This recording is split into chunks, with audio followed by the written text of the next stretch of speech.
Muy buenas tardes compañeros y compañeras. La clase de hoy vamos a ver el diseño de filtros digitales tipo FIR.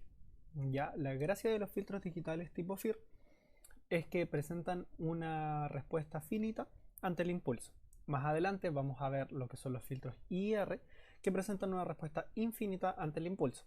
Esto se debe a que los filtros FIR no tienen retroalimentación, por lo tanto su respuesta va a quedar hasta ahí, va a ser finita, pero los filtros tipo FIR van a tener una retroalimentación, lo que hará que su respuesta sea infinita. ¿Ya? Entonces, para crear estos filtros tenemos tres maneras, ya que la primera vendría a ser estaba por acá.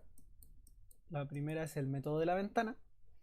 La segunda la tenemos más abajito, que vendría a ser el método de muestreo en frecuencia. Y la última manera de crear estos filtros es con el método óptimo, que ese método no lo vamos a analizar en esta ayudantía porque realmente no se aplica tanto de la materia para eso, sino que más bien es como puro meter número a MATLAB. Por lo tanto, creo que es más interesante centrarnos en el método de la ventana y el método de muestreo en frecuencia. ¿Ya? Vamos a comenzar entonces, así como dice acá, con la implementación en MATLAB con la función FIR1. De todas maneras, si es que hay algo que no se entiende, yo me basé más o menos en el ejemplo 5 que está acá para crear el código. ¿Ya? Entonces vamos a ir creando el código paso a paso. Vamos a comenzar dándonos ciertos datos. Vamos a decir que la frecuencia de corte a la que queremos que funcione este filtro es a los 500 Hz. ¿Ya?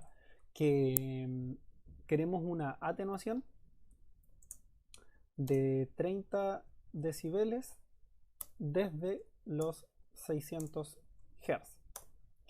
¿Ya? Y que vamos a tener una FREC de muestreo de 1500 Hz. Entonces, ¿qué estamos diciendo con esto? Que desde los 500 Hz ya el filtro tiene que empezar a atenuar. Pero desde los 600 Hz en adelante, nosotros ya queremos que haya una atenuación grande, de al menos 30 decibeles. ¿Ya? Eso es lo que estamos especificando a buenas y primeras. Entonces, vamos a comenzar el código, como siempre, con un clear y un CLC. Nos fijamos en nuestra frecuencia de corte, como habíamos dicho, a los 500 Hz. Luego nos vamos a fijar nuestra frecuencia de muestreo, que habíamos dicho que era los 1500. Luego vamos a calcular A. A está dado acá. Es netamente una fórmula, entonces solamente vamos a reemplazar. ¿Ya? ¿Qué vamos a reemplazar en A? 2pi por 600, que es desde donde nosotros queremos que ya esté la atenuación, menos 500, que vendría a ser nuestra frecuencia de corte, dividido en 1000. Luego vamos a calcular el n. Para el n lo mismo. El n solo es una fórmula. Para el n nosotros ya tenemos calculado el a y lo que nos faltaría sería el parámetro k. El parámetro k para la ventana Hanning sabemos que es 8pi porque está dado acá, pero si es que nosotros quisiésemos ocupar otra ventana, solamente de este recuadro seleccionamos el k correspondiente. Yo en general suelo trabajar con la ventana Hanning o la Hamming, entonces de hecho para este también vamos a ocupar la ventana Hanning, así que vamos a ocupar 8pi. ¿Ya? Nos cambiamos acá a MATLAB entonces y vamos a calcular el n como 8pi dividido en a. Luego vamos a calcular el WN. Para WN es lo mismo, esto es solo fórmula. 2 por FC dividido en la frecuencia de muestreo, que es Fs. Lo que tenemos que es 2 veces la frecuencia de corte dividida en la frecuencia de muestreo. Luego, una vez que nosotros ya tenemos listos todos estos parámetros, ya estamos listos para crear el filtro.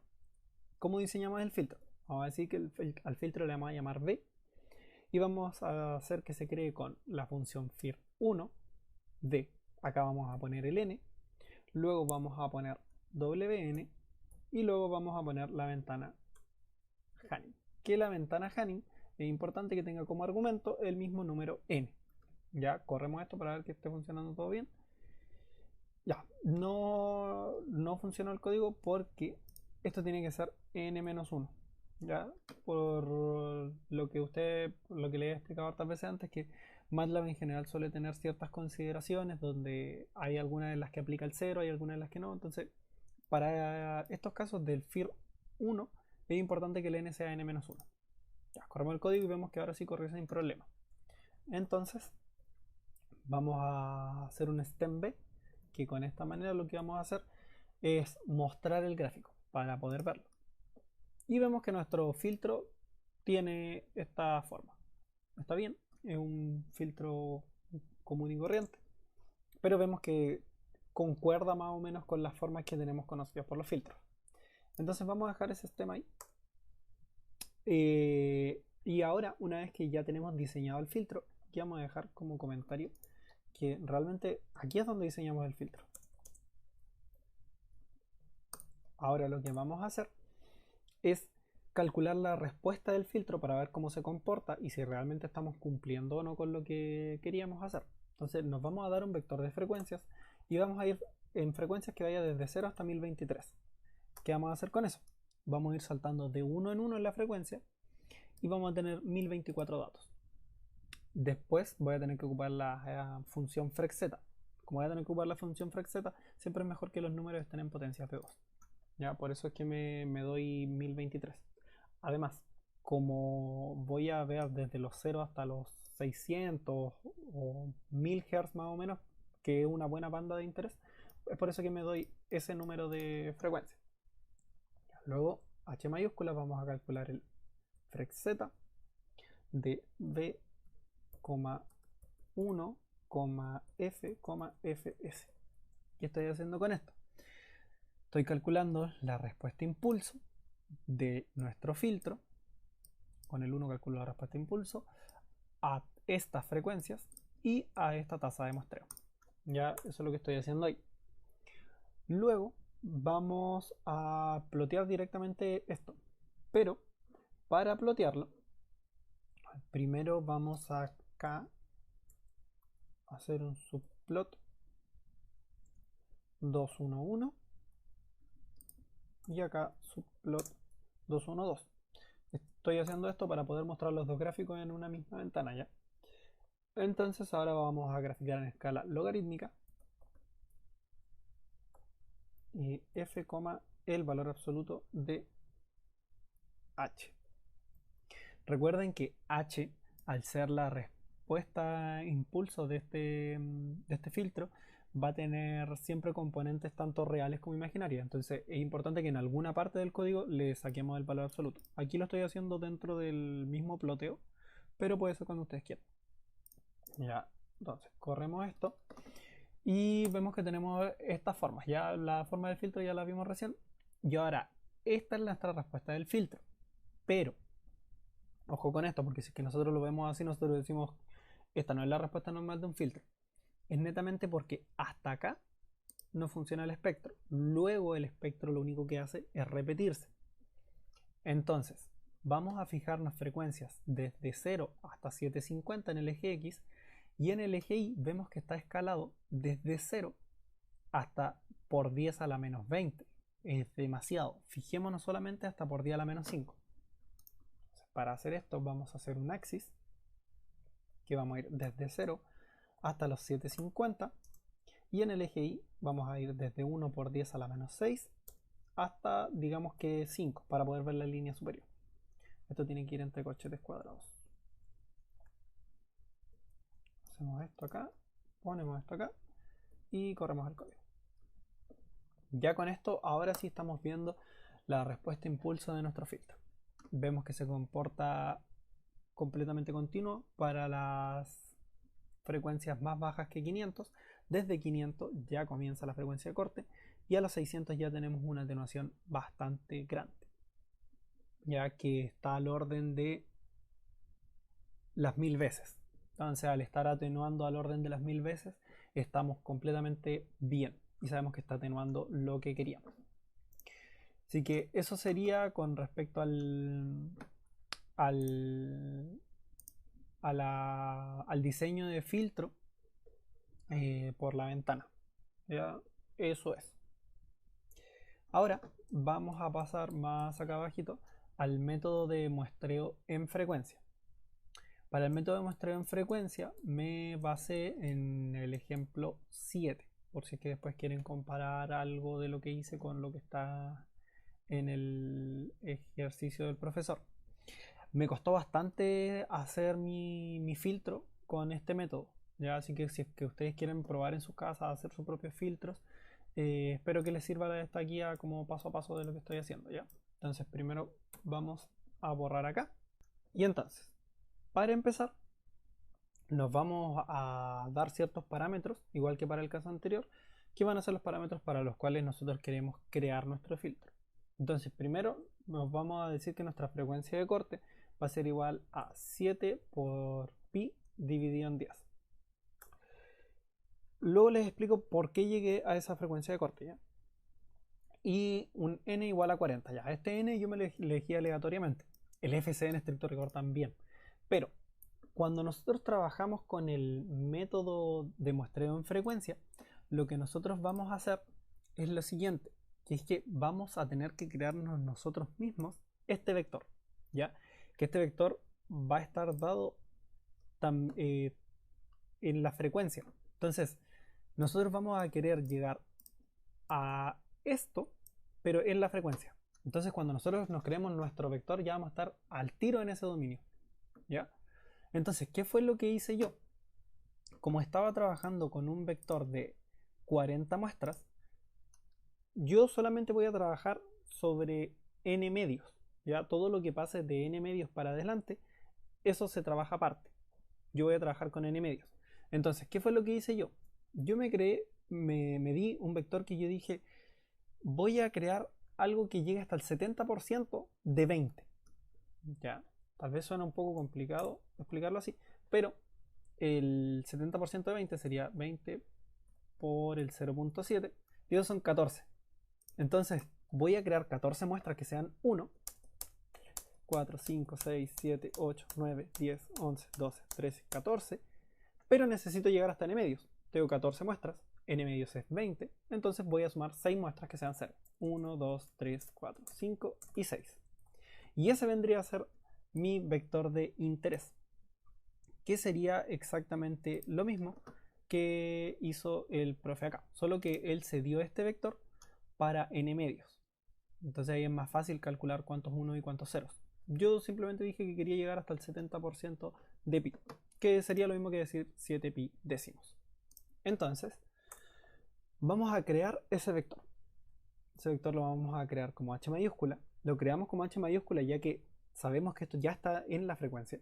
Entonces decimos que esto va a ser unos, 14 unos y luego ceros. ¿Cuántos ceros? 6.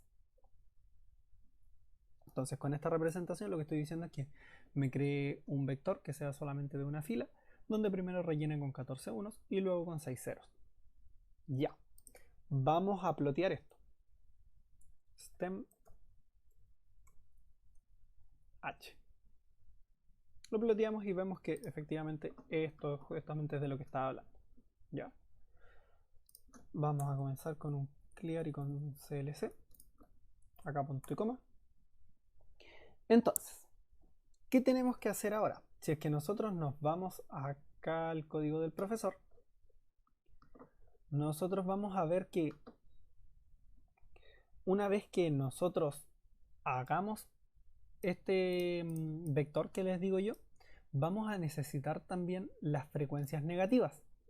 ¿Por qué? Porque cuando nosotros calculamos la IDFT necesitamos meter el vector completo. Entonces, si es que nosotros llegamos hasta acá, nosotros necesitamos volver hacia atrás y rellenar. ¿Cómo vamos a hacer eso? ¿Y hasta dónde? Bueno, vamos a llenar hasta 40.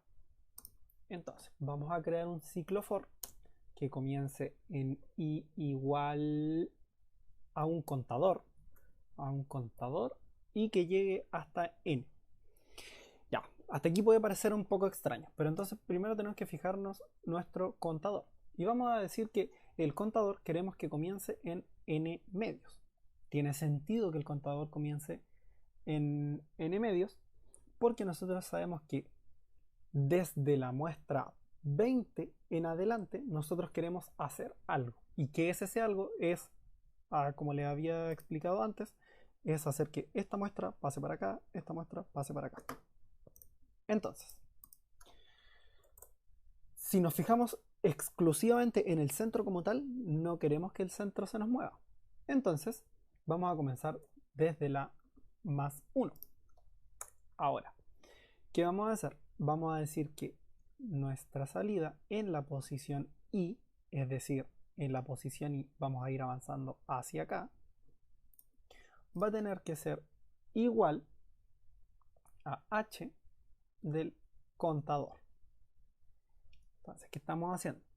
Pues, debido al ciclo for, h de i va a ir sumando acá. Entonces se va a ir moviendo así h de i. Pero el h de contador, voy a hacer que el contador vaya bajando. Entonces, al hacer que el contador vaya bajando, yo voy a estar parado acá y voy a ir bajando hacia acá. ¿Qué voy a conseguir con esto? Voy a conseguir que una vez que este suba, esta posición va a ser igual a esta posición, luego este va a subir y este va a bajar, y esta posición va a ser igual a esta posición.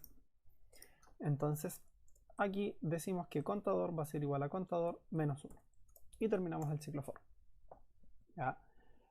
Así lo hice yo. El profesor lo hizo de otra manera, lo hizo creo que simplemente igualando.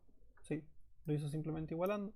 Es lo mismo, solo que para mí los ciclos for se me hacen más fáciles de explicar, porque esta manera yo realmente no la ocupo porque se me complica un poco. ¿Ya? Entonces, ahora lo que vamos a hacer es calcular la IFFT, porque sabemos que estamos en el dominio de la frecuencia. Entonces, como estamos en el dominio de la frecuencia, vamos a pasar al dominio del tiempo. Entonces, vamos a decir que H, que va a ser la salida normal, llamémosle, porque va a tener componentes tanto reales como imaginarias, va a ser igual a la IFFT de H mayúscula. De H mayúscula. Luego, no queremos trabajar con la parte imaginaria, solo queremos trabajar con la parte real. Entonces digamos que H real va a ser igual a la parte real de H normal. ¿Ya? Básicamente lo único que hicimos fue calcular la IFFT y quedarnos con su parte real. Nada más que eso. Entonces, ahora vuelve a ocurrir de nuevo algo que tenemos que hacer, que yo también lo voy a volver a hacer con un ciclo for. ¿Y qué es lo que pasa? Que la IDFT nos entrega los índices de esta manera. Nosotros sabemos que la IDFT se van repitiendo los valores, solo que con distintos signos. Entonces, ¿qué vamos a hacer? Estos signos los vamos a tirar para adelante, pero sin cambiar su orden. Ojo con eso. Solo que vamos a agarrar este vector completo y el vector completo ¡pum!, se traslada para adelante. ¿Cómo vamos a hacer ese traslado? Lo vamos a... No, perdón, no lo vamos a hacer con un ciclo for. No. Me he equivocado. Entonces, primero vamos a mostrar el H real. CLC, H real. Bueno, difícil que me lo reconozca si es que no he corrido el código. Corramos el código. Ahora sí. H real. Lo muestro con apóstrofe porque es un vector fila, entonces así me lo va a mostrar como un vector columna. Y vamos a poder determinar dónde realmente comienza a repetirse este vector. ¿Ya? Y la repetición de este vector está justamente acá. Miren, todos estos números de aquí para arriba son todos diferentes. Bueno, excepto ese, pero de aquí para arriba no hay repetición. En cambio, si es que nosotros nos fijamos acá, tenemos el 000 y para arriba tenemos menos 0016, 0016, luego 0038, 0038 y así sucesivamente. Entonces, ese va a ser nuestro punto medio y vamos a contar. Esto es 1, 2, 3, 4, 5, 6, 7, 8, 9, 10, 11, 12, 13, 14, 15, 16, 17, 18, 19, 20 y 21.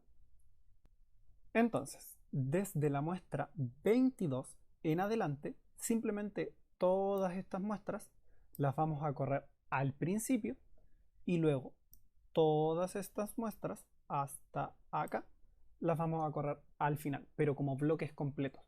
Entonces, ¿cómo hacemos eso? Vamos a decir que h ya ahora h solita va a ser, primero nosotros queremos el bloque de acá abajo, es decir, h real desde 22 hasta n, que n vendría a ser hasta el final. Luego, nosotros ¿qué vamos a querer? Vamos a querer que ponga este desde acá arriba, es decir, h real desde 1 hasta el 21, que sabemos que este era el 21. Cerramos, cerramos acá y aquí está. Corremos para ver que está funcionando todo bien y perfecto, no tuvimos ningún problema. Entonces ya con eso pudimos ordenar el vector. Esta parte, llegar a esta conclusión, fue una de las que más me costó, la verdad. Se me hizo bastante complicado hacer eso. Ya, luego nos vamos a fijar nuestro vector de frecuencias, que nuestro vector de frecuencias lo vamos a tirar desde 0, avanzando en 0.0001 hasta pi. El profe en su ejemplo multiplica aquí por pi, pero avanzar de una manera o de la otra es lo mismo, solo va a variar el paso. Es lo mismo al final. Y nuestra frecuencia de muestreo nos la vamos a fijar como 2 veces pi. ¿Ya? Ahora, vamos a calcular entonces la respuesta en frecuencia del filtro. Entonces vamos a decir que la respuesta en frecuencia, o pongámosle hfrec, va a ser igual a frec-z. Recordemos que con frec-z calculamos siempre las respuestas. Entonces va a ser frec-z de h, 1, w, fs. Ya. Entonces esto es lo mismo que habíamos hecho antes. La respuesta del filtro. Ponemos el 1 ya que es la respuesta impulso, el W que va a ser a las frecuencias a las que vamos a analizar esto y su debida frecuencia de muestreo. Una vez que hacemos esto, vamos a calcular los decibeles para poder verlo de mejor manera. Entonces, no sé si que se acuerdan, pero los decibeles se calculan como 20 por el logaritmo en base 10. Ojo con eso, porque si es que nosotros escribimos simplemente log, miren, help log, si es que nosotros escribimos simplemente log, MATLAB interpreta esto como el logaritmo natural. Entonces es importante que nosotros pongamos log 10, porque así vas a ver que es un logaritmo en base 10, que así es como se calculan los decibeles. Del valor absoluto, recuerden que siempre queremos trabajar esto con el valor absoluto, de hfrec. Cerramos, cerramos, punto y coma. Ahora ya estamos ya en condiciones de poder plotear esto. Entonces vamos a plotearlo como subplot 212 y el de acá arriba le vamos a poner subplot 211. Hago esto para poder mostrar los dos gráficos, como le había dicho antes, igual que en el ejercicio anterior, los dos gráficos en una sola ventana. Y aquí vamos a plotear w, hdb y veamos qué es lo que ocurre. Entonces, tenemos nuestro filtro.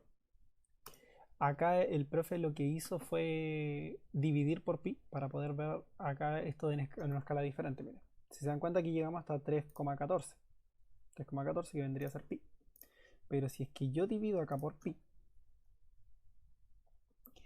voy a poder ver una relación. Que si se dan cuenta, aquí están los 0,7 de los que yo les hablaba. Justamente en los 0,7 está la frecuencia de corte. Eso quiere decir que hasta aquí vamos bien, estamos perfectos. Luego podemos hacer un juego aquí con las escalas, ya que estos son decibeles. Podemos acotar un poquitito eso y hacer un axis y decir que queremos ir desde 0 hasta 1 y simplemente desde menos 70 porque teníamos hasta menos 250, realmente no nos importa tanto, y hasta 5 para poder ver la escala superior. Ploteamos esto y así ya se vería nuestro filtro con la escala ajustada. Entonces eso vendría a ser el método de la ventana. Estamos cumpliendo bien, perfectamente con todo. Así que eso sería. Así que esa fue la clase de hoy, chicos. Que estén muy bien y nos estaremos viendo el próximo lunes. Un saludo.